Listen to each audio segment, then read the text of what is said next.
Hello, everyone. Happy Sunday. This is Simon with AvaTrade, and I want to welcome everyone to our webinar.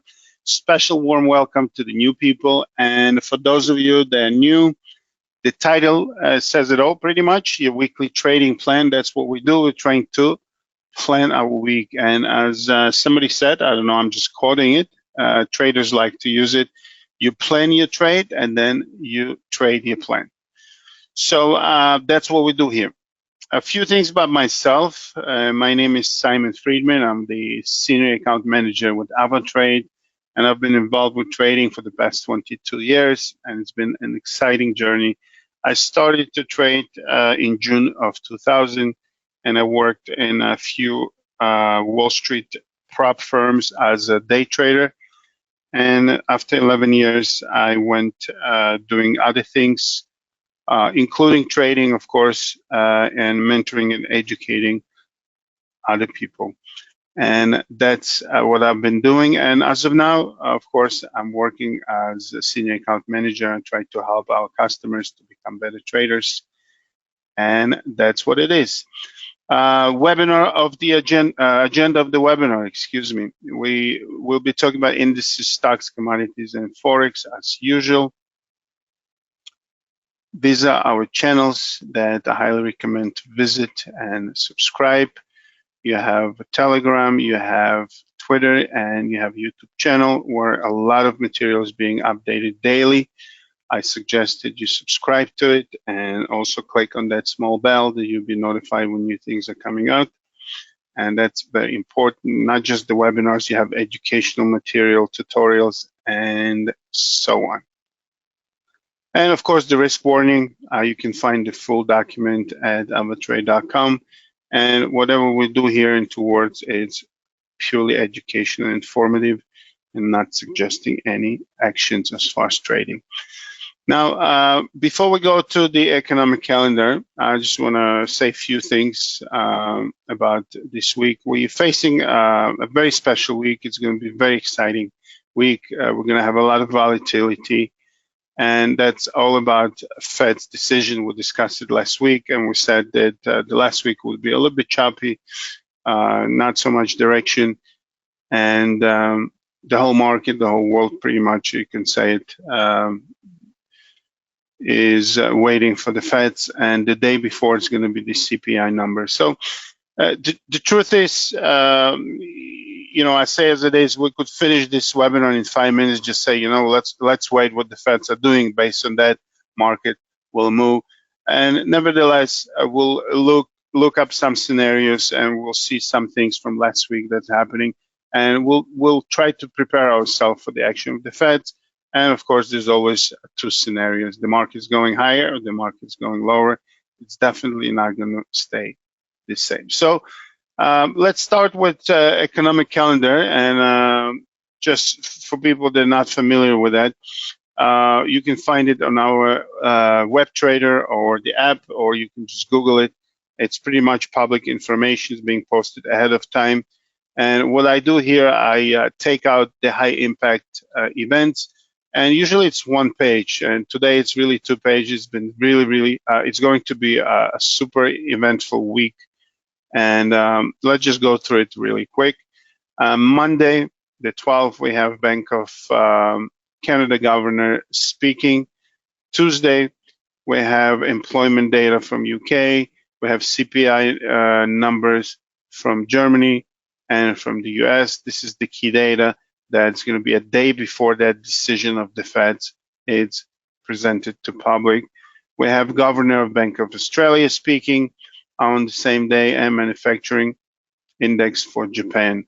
Wednesday, we have inflation data from UK, consumer price index, and this is the day. We have the Fed's rate decision policy statement, and 30 minutes later, this is the most important thing that everybody's going to be watching and listening carefully to, and that's the press conference where Powell is going to be bombarded with all kinds of questions, and he's going to try to dodge them. So that's on Wednesday. GDP numbers from New Zealand. Thursday, we have a huge day of announcement as well. We have employment data from Australia. we have retail sales from Canada, interest rate decision from Swiss franc. Swiss franc's been strong, as you know. Press conference following that. Bank of England, we have interest rate decision and summary and a lot of things coming out. Monetary policy and rate decisions from Europe. A lot of rate decisions coming up. It's funny, they just blended in the same week. Retail sales from the States and ECB press conference following the decision. And Friday, we have the PMI numbers from Germany and European Union and UK. So these are the announcements. Again, it's important to know that things are coming out. Will you act upon them? Will you not? It's up to you. But as a trader, it's good to have as much information as possible. Sometimes too much information is confusing, but events, special events and announcements like that, I think it's a must for a trader to know whether you trade it or not, just to be prepared. In my case, I just don't like to be caught by surprise in a huge move without knowing that certain events are in place or about to happen. Okay, so we're going to switch to MT4 now. And let's start with China. China finally actually announced that they really doing a lot of actions to ease the COVID restrictions. And you can find, it's all public knowledge, of course, a few things they did that people that are infected, they don't need to be locked in the overcrowded medical facility. They can just stay at home for 5 years. Sorry, 5 years, that was funny. For 5 days and not no need to be at the hospital. Schools and educational things were open, transport start functioning, and other things that are kind of opening up the economy, which has been really, really struggling. And so that China. Now with China moving higher, few things happen. As you know, I always bring copper and oil. Copper moved nicely. We still didn't break this resistance here, so let's see what's next. But oil has been selling, and it's just trying to find some kind of support. And again, it's keep on doing the low on the year. It was 75, then it was 73. And on Friday, we made a fresh low on the year. We hit $70.09. And then we climbed a little bit, like $1.50 higher. So oil has been really, really struggling. And as you know, we mentioned that this past Monday, the price cap on oil kicked in against Russia. And that was, just to remind you, it was kept at $60. That means Russia cannot sell oil for more than $60 per barrel. And oil has been really, really suffering. The price has been suffering as a lot of talks, a lot of mood on the market. Everybody's talking about recession. And of course, as recession happens, demand on oil and other things logically should shrink. So that's with China, crude oil, and copper. Now let's take a look at U.S. indices, and few things that comes to mind. S&P 500. I'm just trying to find that chart. That S&P 500. Okay, so S&P 500 is really, really struggling here. And this last week, we closed below the previous week. And if you look at the chart is actually showing a very clear downtrend. What's the definition of the downtrend? Was when lower highs and lower lows are made. Take a look from the beginning of the year, the market has been sliding. We made the low, we made a lower high, we made the lower low, another lower low, lower high. Just over here, we kind of crossed the previous high, but then we just went back and made a lower low. So again, lower highs and the lower lows, and we are continuing, and we just closed below the previous week. Now, what does it say? Of course, again, it's all about Feds, and what they're going to do. And the idea is very simple. If they continue being aggressive, it's not good for the market, and it should be better for dollar as it increases coming in a larger scale. And if they talk softer language, if they say that they will reduce the percentage or interest rate and they will give some time frame, that will be really positive for the market. So we're not here to guess. And first, again, that's Tuesday CPI numbers will be affecting the Fed's decisions definitely. Last time we had robust employment data, which give Feds more space, and since then market really went lower. So again, major US indices are really selling. Nasdaq is holding. It didn't really break the previous week's low, but it's around there. And Dow Jones also had a really nice run. We did refuse to break to the upside 34,200, and last week we just went, or this past week we just went down, and we closed below the week previous, and we are sitting on the 100 moving average here. So if you look at the daily chart, they're really struggling to break this recent support that we're just trying to build here. So again, Wednesday is going to make it or break it. So that's the US indices. If you look at the DAX, similar story. You couldn't break through the resistance, and we're slowly sliding lower. UK again is struggling to break this very serious level of 7,629.5, and it does it precisely 1, 2, 3, 4, 5, 6 attempts. We couldn't do it. Nikkei had a move to the upside on Chinese news, but not that strong. French index also facing resistance. And Nifty 50 is very interesting here. As you remember, we spoke about it. It's been the strongest index globally. And we broke the previous resistance here, and we didn't really run far. Okay, this was the resistance here back in October 10th. This is the weekly chart. The high here was 18,488. We broke through it a few weeks ago, and we couldn't run. And this last week, on the background of all the indices globally selling, the Nifty also sold, but we're still holding this level. So we might continue higher, and if we see that we start dipping into this below this support level and start building up, that could be the time came for some kind of a correction to the downside. So that's as far as indices. Now, with the stocks, we spoke about a few stocks last week. I just want to run through them, and we'll continue watching them this week as well.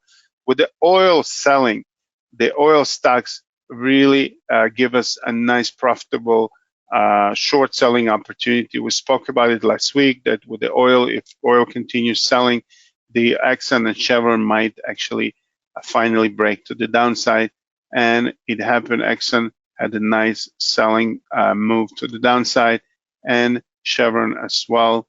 That was a nice opportunity that some traders took, and it's logic. If you see oil selling, the oil stocks, it's just a matter of time when they start being affected by it. Then we spoke about banks. That we said that Goldman especially, that they might start selling as they start building up at the resistance level and not moving higher. And the whole week, Goldman's pretty much sold nicely to the downside.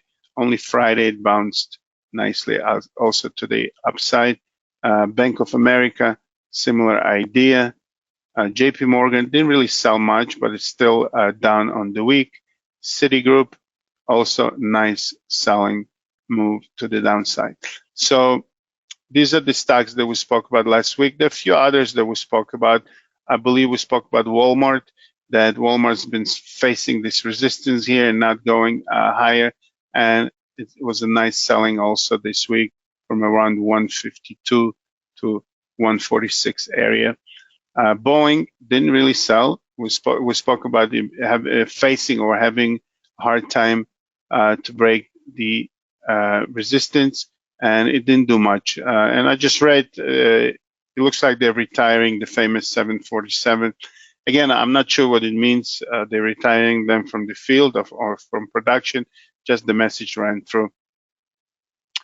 So that's as far as the stocks. Again, we're going to see a lot of actions when the Fed act.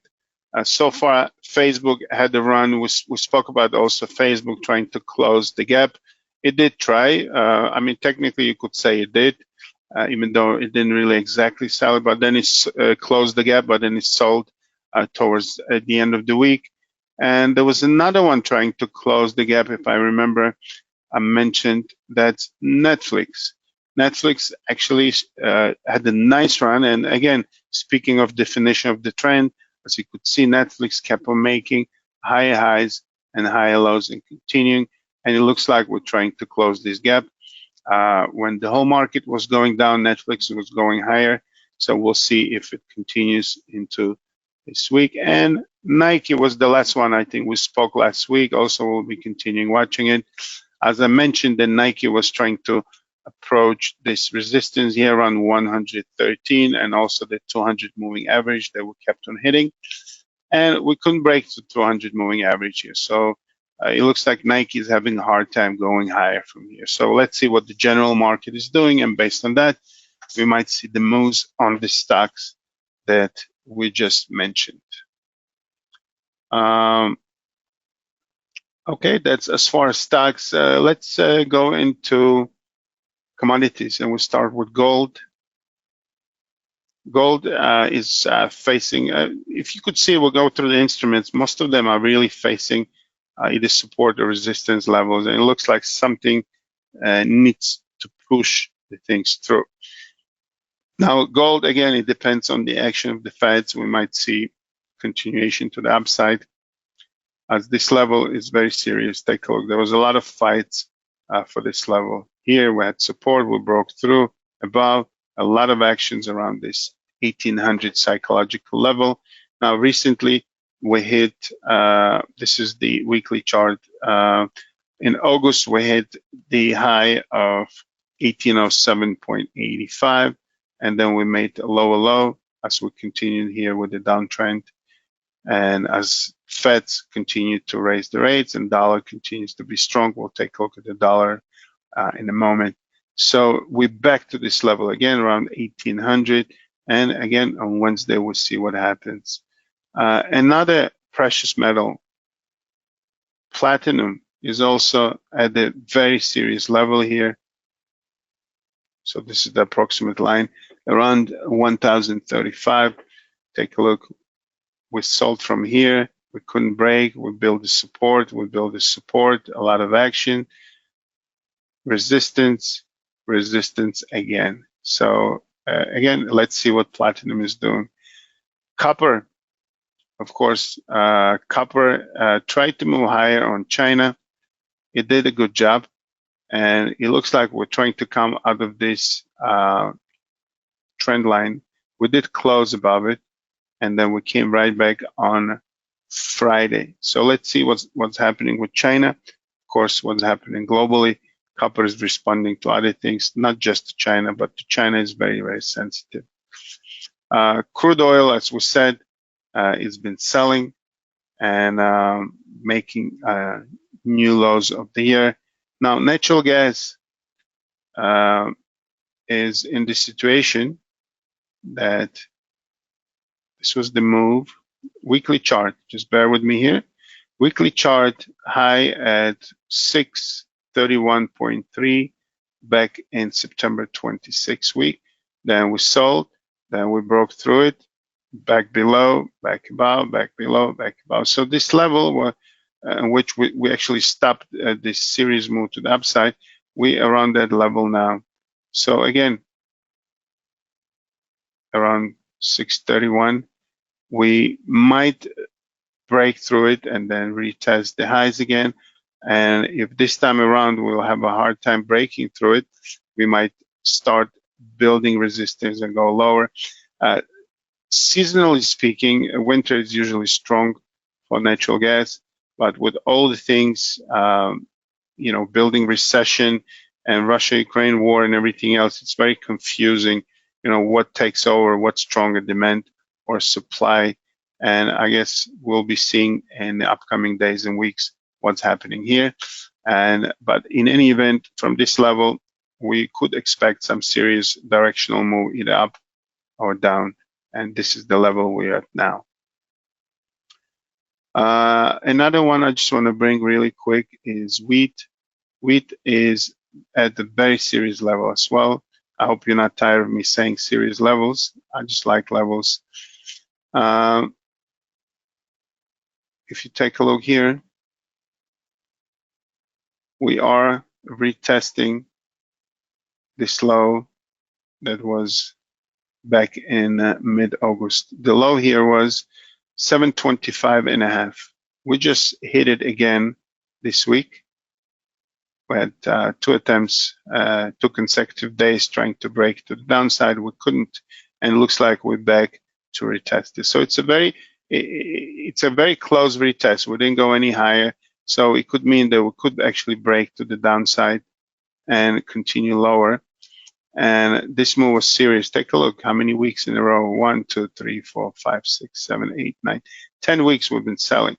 And as you remember, I've been talking on a weekly basis about the wheat as we kept on breaking levels 800, 830, 850, hit 900. You remember that? And we came right back to where we started this whole move. So we could actually hold these levels, or we could break. And if we do break it, maybe the 200 moving average on the weekly chart could be the next stop. It could be the support here. Hard to say, but we'll be watching day by day how we're actually dealing with this level here. And again, the level is the low of this candle back in August 18, and that's 725.5. So that's as far as commodities. Let's take a look at currencies now, and we'll start with dollar index. And similar, as I said, everything is facing some strategic levels. And dollar index we spoke about last week, 104.5. It looks like it's holding here. This is the level that we held over here back in August, from which we continued and made highs.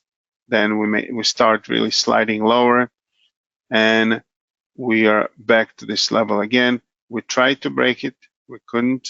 Again, right here on the 2nd of December and on the 5th of December, we started the week really trying to break it, but we really got rejected on that breaking through support, and we moved higher. And that was the reaction actually to the NFPs on Friday. Market took it as a negative thing, and that would be positive for dollar. And we are really, really struggling at this level. We are so far holding 14.5. And 104.5 on US dollar index now. And no question, the major currencies are probably looking the same. We'll just run through them really quick. They should be really facing strong level of either support or resistance. And take a look, Australian dollar really struggling against the 200 moving average, also strong resistance. If you take EURUSD, same thing.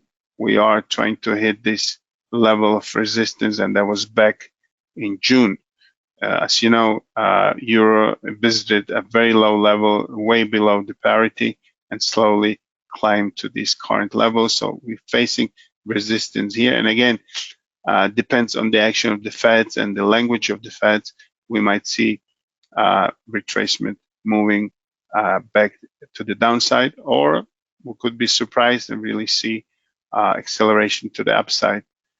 Pound, same thing. See the same situation. We're really at the key levels on all the instruments, especially something that relates to the currency, to the US dollar. Now, same thing. Pound had a tremendous move from like 103, 104, all the way here. We're talking about 2,000 pips, maybe, roughly. also facing resistance. New Zealand dollar, same situation. We're close to this major resistance and we're struggling to break to these current levels over here. USD Swiss, also after this move, we are holding these levels. And again, this week we have decision on both US dollar and Swiss franc on the interest rate. So it's going to be interesting to watch what's next over here. By the way, we are sitting on the 100 moving average on the weekly chart, and we are facing strong support around these levels. It looks like it.